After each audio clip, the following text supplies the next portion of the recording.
Okay, there you go. Hi, I'm here with the Ghoul. That's right. And I'm the Ghoul. And you are? Colin Reboy. Says so right there. Okay. Proof's in the pudding. And we're here at the Motor City Comic Con. Now, you're probably best known for the host of a very popular TV show. You mind elaborating? I'll elaborate on my very popular TV show? Well, I'll tell you what. Before there was Jerry Springer, there was the Ghoul. And years ago, in fact, 1971, we sunk to low levels of mediocrity that have never, ever again been equaled. What more can you say about that, huh? I think that sums it up. So. I mean, since 1971, I have avoided honest work, an honest job. I put on this stuff, run around, and get paid for it. Can't beat that, with a froggy. Hiya, gang, hiya, hiya, hiya. Must be quite a gig. Well, it sure is, and since 1971, too. You do the math. Look at that. That's almost, gosh, that's almost as long as, what? A kielbasa.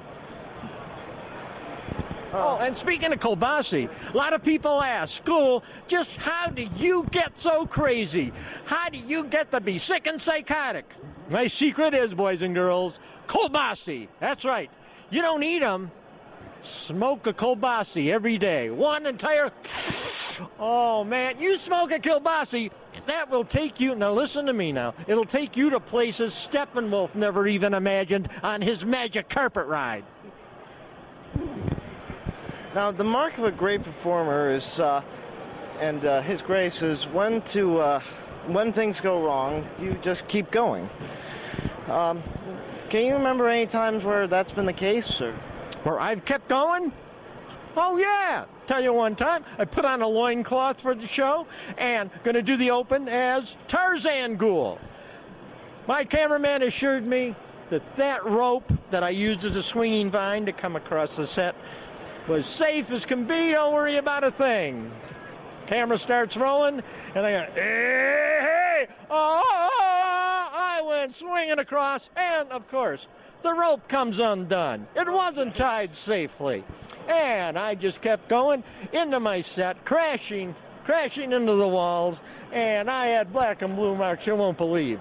But being the show business trooper that I am, we did the open of the show and continued and did the entire show. Wow. Yes, one time. I remember one time a wild, crazed chimpanzee chased the handler's kid across the studio. He liked the Ghoul. Got on fine with the monkey, but he took a chunk out of the kid's arm you won't believe. little idiot deserved it. All right. Hiya, Bill. See, that's Froggy without the makeup on, by the way. Yeah. Oh, really? Yeah. Due to the nature of your job, you've seen a ton of movies over the years. Ton of movies, yeah. Yes, I am. They're making them bigger, but really, are they making them better? I guess that's all on your point of view. You ask somebody in their 20s, they think it's great. They don't want to watch an old movie. Are you kidding? Black and white. For my money, I'd rather see some of the older movies rather than the newer movies. However, the current series of Pirates of the Caribbean, hey, can't get better than that. And even the Harry Potter movies. So I guess, yeah, they're making them. Some are good, some aren't so good. 6.5, 1 dozen of the other? I guess so. I went to Bowling Green and only took one math course, so I couldn't say for sure. It's got a D in it. I give an A for effort. So. Okay, thank you. So, something about you that is not quite as well known is the fact that you've had a chance to work with a very famous band from Liverpool. The Beatles! Yeah, they're my very favorite. Yes, I got to be with the Beatles 3 years in a row, 64, 65, 66. And let's see, a couple of years ago with Paul McCartney again while he swung through Cleveland. And I'd say it was, hello, sir, good to see you.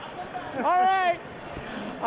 And for my money, you just can't get better than hanging with the Beatles. fact, there's probably a week doesn't go by, I'm still putting Beatles CD in. John Lennon, he was my favorite. He was one whacked out caballero. He had a mind that I just couldn't believe. He was just, I mean, he was just an amazing, a genius. And the other three, in case you don't know who they are, Paul McCartney, George Harrison, Ringo Starr, John Lennon. It was, I mean, these guys, and still are. They set precedents that'll never again be equaled. They were just down-to-earth guys you could sit down, talk music with, and he didn't have an attitude or anything, and they're just wonderful human beings.